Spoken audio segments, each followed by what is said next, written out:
Joining us via Zoom to elaborate on the life and times of Pope Francis is John Cardinal Onaiyekan, the Archbishop Emeritus of Abuja. Thank you for joining NTA News, Your Eminence. Thank you very much, and I hope the technology will allow us to talk.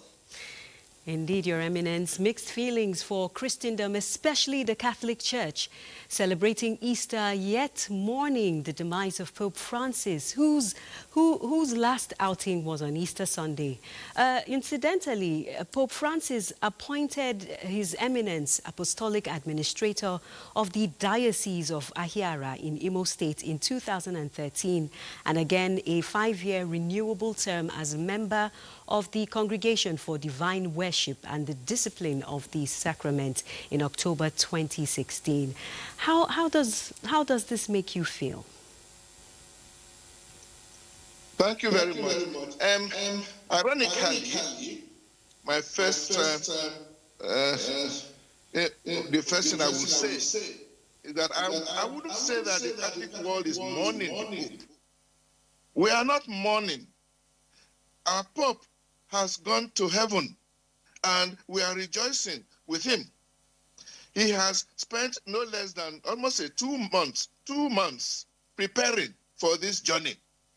We're following carefully his the time he spent in the hospital in Gemelli, and we saw him going and going and going. That he finally gave up the ghost. For us, is like somebody who has finished a race. Like St. Paul says, I've run the race, I've kept the faith. He has run the race, he has kept the faith. He is 88 years old. I am 81, and I'm preparing myself to go.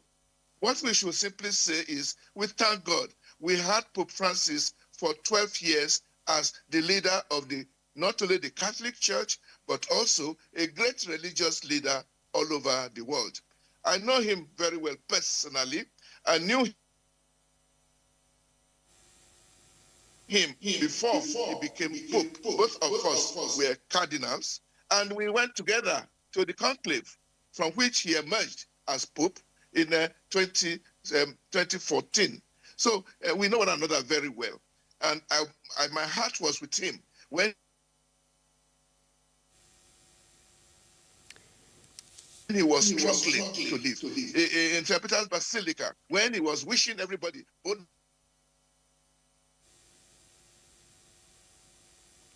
Pasqua, simply summarizing, to breathe his last breath with all his energy to wishing people well. And I think that is what we should take from the passing on of Pope Francis. So everything will now go normally. Everything will go normally because there is the protocol on what to do next when a pope dies. We are waiting for his burial. After his burial, cardinals will gather in Rome for a conclave during which a new pope will emerge. And let me say that I have passed the age of conclave. I'm now 81 years old. Only cardinals who are under 80 will be at the conclave, and there are just about 127 of them. Our own Cardinal Peter Opaleke of Ekulobia Diocese will be the only Nigerian in that conclave, and we wish him God's blessing and the guidance of the Holy Spirit. The rest of us will have to wait now. This period in the church is called sede vacante, meaning that the seat of the Pope is vacant. And we keep praying that the church will be guided aright until that time. It isn't as if the church is in no hands. There are capable hands presently running the affairs of the church. Now, you've told us about what to expect in the next few days, the activity in the Catholic Church. Let's now talk about the legacies of Pope Francis. What will he be remembered for?